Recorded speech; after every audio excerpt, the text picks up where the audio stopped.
పెళ్లి చూపులు అనగానే అబ్బాయికి అమ్మాయికి టెన్షన్ స్టార్ట్ అవ్వడం అనేది చాలా సహజం. కానీ మా పాప విషయంలో మాత్రం అది చాలా సరదాగా జరిగింది.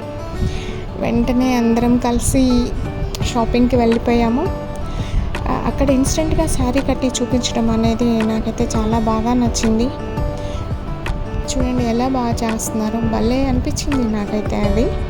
అబ్బాయి తరపు వాళ్ళందరూ సాంప్రదాయబద్ధంగా మా ఇంటికి కుటుంబ పెద్దలతో వచ్చేసి మా పాపకి పసుపు కుంకుమ శారీస్ పెట్టారు. మేము కూడా మా ఫ్యామిలీ మెంబర్స్ అందరినీ పిలుచుకున్నాము. బోత్ ఫ్యామిలీస్ ఈ సందర్భంగా కలిసి అందరం ఎంజాయ్ చేసాము. ఒకరికొకరికి పరిచయం అయ్యారు. చాలా సరదాగా గడిచింది. అందరం కలిసి ఎంగేజ్మెంట్కి ఒక డేట్ అని ఫిక్స్ చేసుకున్నాము. చూసారు ఎంత హ్యాపీగా ఉన్నారో వాళ్ళ ఇద్దరు.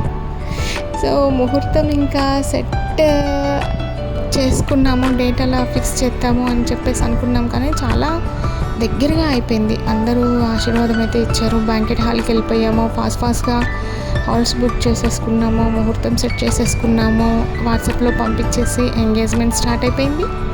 అందరూ కూడా ఆశీర్వాదం చాలా బాగా ఇచ్చారు. మొత్తానికి ఎంగేజ్మెంట్తో అర్థమైంది పెళ్లి చూసి చూడు ఇల్లు కట్టి చూడు అనే సామెత ఎందుకు వచ్చిందో. ఎనీవే మంచి ఫ్యూచర్ కోసం నరేంద్ర అండ్ మేఘన కలిసి ఫస్ట్ స్టెప్ వేశారు. అందరం కలిసి ఆశీర్వదిద్దాం. ఓకేనా? Thank you.